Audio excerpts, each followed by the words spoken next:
Hello friends, എല്ലാ കൂട്ടുകാർക്കും advocate Anjali സീരിയലിലെ നാളത്തെ നല്ലൊരു പ്രൊമോ റിവ്യൂയിലേക്ക് തന്നെ സ്വാഗതം കേട്ടോ. ചാനൽ ആദ്യമായിട്ടാണ് കാണുന്നുണ്ടെങ്കിൽ ഒന്ന് സബ്സ്ക്രൈബ് ചെയ്ത് ലൈക്ക് ചെയ്ത് സപ്പോർട്ട് ചെയ്യണേ.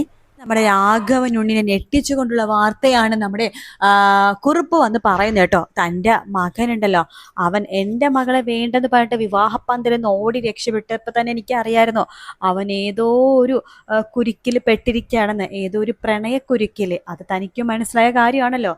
അപ്പോഴേക്കും രാഘവനുടെ മുഖമൊക്കെ ഒന്ന് മാറുന്നുണ്ട്. കുറിപ്പ് പറയുന്നുണ്ട്, എങ്കിലേ താൻ വേറൊരു കാര്യം കൂടി അറിഞ്ഞോ, തൻ്റെ മകനെ ആ പ്രണയക്കുരുക്കിൽ വീഴ്ത്തിയത് ആരാണെന്ന് തനിക്ക് അറിയണ്ടേ? അത് വേറെ ആരും അല്ലടോ, അത് അവള ആ അഡ്വക്കേറ്റ് അഞ്ജലി എന്ന് പറയാണ്. അത് കേൾക്കുമ്പോഴേക്കും രാഘവനി, വാട്ട്, താൻ എന്തൊക്കെയാണ് പറയണത്? ഏയ്, അതാ തന്നെ ആരോ കബളിപ്പിച്ചതാ. ഒരിക്കലുമില്ല, ഒരിക്കലും ഇത് സംഭവിക്കില്ല. തൻ്റെ അടുത്ത് ഇത് ആരാടോ ഈ പച്ചക്കള്ളം പറഞ്ഞത്? ഇത് പച്ചക്കള്ളമൊന്നും അല്ലടോ, ഇത് ഞാൻ ഉള്ള കാര്യം തന്നെയാണ് പറഞ്ഞത്. സംഭവിച്ച കാര്യം, നടക്കുന്ന കാര്യം, നടന്ന കാര്യം. ഇത് ഞാൻ കുറച്ച് നാട്ട് എനിക്ക് സംശയവും കാര്യങ്ങളൊക്കെ ഉണ്ടായിരുന്നു. എനിക്കൊരു അൺനോൺ നമ്പറിൽ നിന്നാണ് ഈ രഹസ്യ വിവരങ്ങളൊക്കെ അറിഞ്ഞത്. അതറിഞ്ഞപ്പോൾ തന്നെ ഞാൻ അതിനെക്കുറിച്ച് എൻ്റെ മകൾ കാവ്യയുടെ അടുത്ത് ചോദിച്ചു. അപ്പൊ അവൾ എന്താ എന്നോട് മറുപടി പറഞ്ഞതെന്നറിയാവോ? അവൾക്ക് ഇതൊക്കെ നേരത്തെ അറിയായിരുന്നെന്ന്. അവൾക്ക് മാത്രമല്ല, എൻ്റെ മകൻ കാർത്തിക്കിനും പിന്നെ തൻ്റെ മരുമകൾ അനുപമക്കും എല്ലാവർക്കും ആ കാര്യം നേരത്തെ അറിയായിരുന്നു. ഷോ, എന്നാലും ആ ചെക്കൻ എന്തൊരു പണിയാ കാണിച്ചത്. അവന് വേറെ ആരെയും കിട്ടിയില്ലേ പ്രണയിക്കാനായിട്ട്? എന്തായാലും തൻ്റെ മകൻ കൊള്ളാടോ, തൻ്റെ ആജന്മ ശത്രു തന്നെ പ്രണയിച്ച് കളഞ്ഞല്ലോ അവൻ എന്ന് പറയണം. ഇനിയിപ്പോ എൻ്റെ മകളോട് ഞാൻ എന്താണോ പറയേണ്ടത്? കുറിപ്പ്, ഞാൻ തൻ്റെ അടുത്ത് ഒരു വാക്ക് പറഞ്ഞിട്ടുണ്ടായിരുന്നു. എൻ്റെ മകൻ്റെ വിവാഹം എന്നൊന്നുണ്ടെങ്കിൽ അത് തൻ്റെ മകളായിട്ടായിരിക്കുമെന്ന് ഞാനല്ലേ തനിക്ക് ഉറപ്പ് തന്നത്. അത് ഞാൻ പാലിച്ചിരിക്കും. അത് ഈ രാഘവനുടെ വാക്കാടോ. എൻ്റെ മകൻ്റെ വിവാഹം തൻ്റെ മകൾ കാവ്യായിട്ട് നടന്നിരിക്കും. ഇത് ഞാൻ തനിക്ക് തന്ന വാക്കാണ്, അതൊരിക്കലും മാറില്ല. പിന്നെ പയ്യന്മാരാവുമ്പോഴേക്കും അങ്ങനെയൊക്കെ തന്നെയാണല്ലോ, ചിലപ്പോൾ ചില പ്രണയബന്ധങ്ങളും കാര്യങ്ങളൊക്കെ ഉണ്ടാകും. അതൊക്കെ ആ പ്രായത്തിന്റെ ആടോ. ആ പ്രായം കഴിയുമ്പോൾ അതൊക്കെ മാറിക്കോളും, അല്ലെങ്കിൽ ഒരു വിവാഹം കഴിയുമ്പോൾ അതൊക്കെ മാറിക്കോളും. താൻ ഇങ്ങനെ അതൊന്നും ഓർത്ത് ടെൻഷൻ ആവല്ലേ. അതൊക്കെ അങ്ങോട്ട് അതിന്റെ വഴിക്ക് അങ്ങോട്ട് വിട്.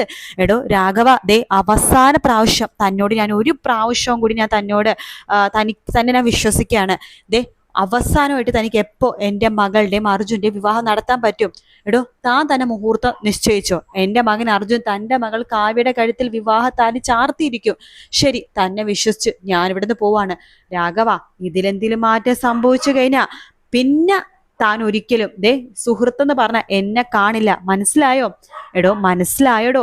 ഞാൻ പറഞ്ഞില്ലേ, ഇനി ഇതിൽ ഒരു മാറ്റവും സംഭവിക്കില്ല. ശരിയെന്നാ എന്ന് പറഞ്ഞിട്ട് കുറിപ്പ് അവിടുന്ന് പോവാട്ടോ. അർജുനാണെങ്കിൽ അഞ്ജലിനെ അന്വേഷിച്ച് നാടൊക്കെ എങ്ങനെ നടക്കണം. ഈശ്വര, അഞ്ജലി ഇത് എവിടെ പോയി?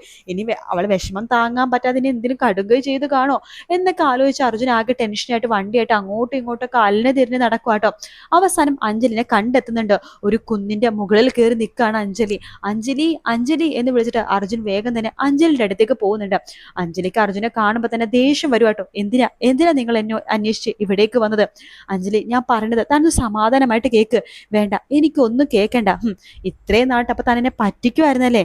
തന്നോട് ഞാൻ പലവട്ടം പറഞ്ഞിട്ടുണ്ടായിരുന്നു തൻ്റെ വീട്ടുകാരെ കുറിച്ചും തൻ്റെ വീട്ടിലെ അച്ഛനെ കുറിച്ചും അമ്മേനെ കുറിച്ചൊക്കെ ഞാൻ ചോദിക്കുമ്പോൾ താൻ അതിവിദഗ്ധമായിട്ട് അവിടെ നിന്ന് രക്ഷപ്പെട്ടു. എന്തൊക്കെയായിരുന്നു? രാജീവാണെന്നോ നെറ്റീഷ്യ കമ്പനിയിലെ ജോലിക്കാരാണെന്നോ അങ്ങനെ പലതും പറഞ്ഞിട്ട് താൻ എന്നെ പറ്റിച്ചു. എനിക്കിപ്പോഴല്ലേ മനസ്സിലായത് രാഘവനുടെ മകനാണ് താനെന്ന്. സത്യം പറയണോ, തൻ്റെ അച്ഛൻ പറഞ്ഞിട്ടാണോ താൻ എന്നെ ഇങ്ങനെ കബളിപ്പിച്ച് എന്നെ പ്രണയം നടിച്ച് വിവാഹം കഴിച്ചത്? എല്ലാം തൻ്റെ ഒരു നാടകമാണെന്ന് എനിക്കിപ്പോൾ തോന്നണത്. താൻ ആ കുറിപ്പിൻ്റെ രാഘവനുടെ ആളല്ലേ എന്ന് പറയുമ്പോഴേക്കും അഞ്ജലി, തന്നെ തെറ്റിദ്ധരിച്ചിരിക്കുക. ഒരിക്കലുമില്ല. എടോ, ഞാൻ അവരുടെ ആളാണെന്നുണ്ടെങ്കിൽ തന്നെ ഞാനിതിനെ സഹായിക്കണമായിരുന്നോ? പത്മയുടെ കേസിൽ ഞാനല്ലേടോ തന്നെ ഏറ്റവും കൂടുതൽ സഹായിച്ചത്.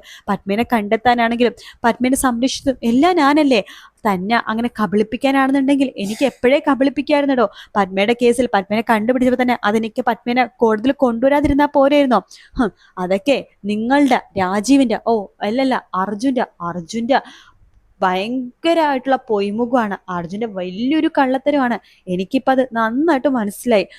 നിങ്ങളുണ്ടല്ലോ, നിങ്ങളെ പച്ച വെള്ളത്തിൽ പോലും കുടിക്കുന്ന വെള്ളത്തിൽ പോലും വിശ്വസിക്കാൻ കൊള്ളാത്ത ജാതിയാ നിങ്ങൾ. താനും അതെ, തൻ്റെ അച്ഛനത്, തൻ്റെ കുടുംബക്കാരതെ. അവരുടെ മഹിമയും കാര്യങ്ങളൊക്കെ എനിക്ക് മനസ്സിലായല്ലോ. എന്തായാലും ഒരു കാര്യം എനിക്ക് മനസ്സിലായി, ഈ അഡ്വക്കേറ്റ് അഞ്ജലിക്ക് കേസ് ജയിക്കാൻ വേണ്ടിയിട്ട് അർജുൻ്റെ ഭാര്യയായിട്ടും രാഘവനുടെ മരുമകളായിട്ടും അവിടെ കയറി വരേണ്ട ഒരു കാര്യമില്ല. അർജുന്റെ അമ്മ പറഞ്ഞിരുന്നല്ലോ ഞാൻ കേസ് തോൽക്കോന്നായപ്പോ പുതിയ അടവെടുത്താണെന്ന്. അങ്ങനെ അടവെടുക്കേണ്ട കാര്യമൊന്നും എനിക്കില്ല. എടോ, അത് അമ്മയ്ക്ക് ആ ദേഷ്യത്തിലും പിന്നെ താൻ അച്ഛന്റെ ആജന്മ ശത്രുവാണല്ലോ, അതുകൊണ്ടത്തേക്ക് പറയാടോ, അല്ലാതെ എന്റെ വീട്ടുകാർ വേറെ കുഴപ്പമൊന്നുമില്ലടോ. എന്ത് കുഴപ്പം? പിന്നെ എന്റെ ചേച്ചിയല്ലേ തന്റെ അബിയുടെ ഭാര്യ, അതായത് തന്റെ ഏടത്തി. അവരെയൊക്കെ എനിക്ക് നേരത്തെ അറിയാവുന്നതാണ്. അർജുൻ അറിയാത്ത പല കഥകളും പുറകേലുണ്ട്. അർജുൻ ഒരു കാര്യം ചെയ്യും, അബി എന്ന് പറഞ്ഞ തന്റെ ചേട്ടനോട് പല കഥകളും പോയി ചോദിക്കേ. അപ്പൊ പറയും ഈ അഡ്വക്കേറ്റ് അഞ്ജലിനെ കുറിച്ച് കൂടുതൽ കഥകൾ. അതുകൂടി അറിഞ്ഞിട്ട് അർജുനിന് വന്നാ മതി. പിന്നെ വേറൊരു കാര്യം, ഇനി ഞാൻ അർജുന്റെ ഭാര്യയല്ല, അർജുനെ കെട്ടിത്തന്ന താലിയല്ലേ അവകാശമല്ലേ അർജുൻ ഇപ്പൊ എന്റെ അടുത്തേക്ക് വരുന്നത്. ഇനി താലി എന്ന അവകാശത്തിൽ എന്റെ അടുത്ത് വരാൻ നിൽക്കണ്ട, സംസാരിക്കാൻ നിൽക്കണ്ട. ഇനി ഒരിക്കലും നിങ്ങളെ ഞാൻ എന്റെ ഭർത്താവായിട്ട് കാണില്ല. നിങ്ങളുമായിട്ടൊരു ബന്ധം എനിക്കിനി വേണ്ട. നിങ്ങളുടെ മുഖം കാണാൻ പോലും ഞാനിനി ആഗ്രഹിക്കുന്നില്ല. ദൈവത്തെ ഓർത്ത് ഇവിടെ നിന്ന് പോയി തരാവോ? നിങ്ങൾ പോയില്ല എന്നാണെന്നുണ്ടെങ്കിൽ ഞാൻ ചിലപ്പോൾ ഈ കൊക്കയിൽ ചാടി ആത്മഹത്യ ചെയ്തെന്ന് വരും. അയ്യോ അഞ്ജലി കൂൾ, ഇല്ല ഞാൻ ഒരിക്കലും അഞ്ജലിനെ ബുദ്ധിമുട്ടിപ്പിക്കണമെന്നില്ല. പക്ഷെ അഞ്ജലി ഒരൊറ്റ പ്രാവശ്യം എന്നെ ഒന്ന് വിശ്വസിക്കണം. നാണമില്ലേ ഈ ഒരു വാക്ക് എന്നോട് പറയാനായിട്ട്? വിശ്വസിക്കണം. ഞാൻ എന്ത് കണ്ടിട്ടാ നിങ്ങളെ വിശ്വസിക്കേണ്ടത്? പറ, ഞാൻ എന്ത് കണ്ടിട്ടാണ് നിങ്ങളെ വിശ്വസിക്കേണ്ടത്? സ്വന്തം പേര് പോലും കള്ളം പറഞ്ഞ നിങ്ങളെ ഞാൻ വിശ്വസിക്കണോ അല്ലേ? അതിന് ഇനി ഒരിക്കലും എന്നെ കേട്ടില്ല. പേരും നാടും വീടും എല്ലാം കള്ളത്തരം. നിങ്ങൾ പറഞ്ഞ ഏതെങ്കിലും ഒരു കാര്യം, ഒരു സിംഗിൾ കാര്യം, എന്തെങ്കിലും ഒരു കാര്യം സത്യസന്ധമായിട്ട് എന്നോട് പറഞ്ഞിട്ടുണ്ടോ? ഇല്ല. എന്നോട് കാണിച്ച സ്നേഹവും അടുപ്പം എല്ലാം കള്ളത്തരം.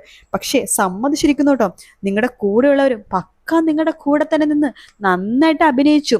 നിങ്ങളുടെ ആത്മാർത്ഥ സുഹൃത്ത് അമ്പാടിയുടെ വീട്ടുകാര്യം, പിന്നെ ഞാൻ എൻ്റെ അനിയത്തിനെ പോലെ സ്നേഹിച്ച പത്മ, അവള് നിങ്ങളുടെ വീട്ടിലെ വേലക്കാരിയായിരുന്നല്ലോ. എന്നിട്ട് പോലും നിങ്ങൾ രാജീവ് എന്നാണ് അവളെ വിളിച്ചത്.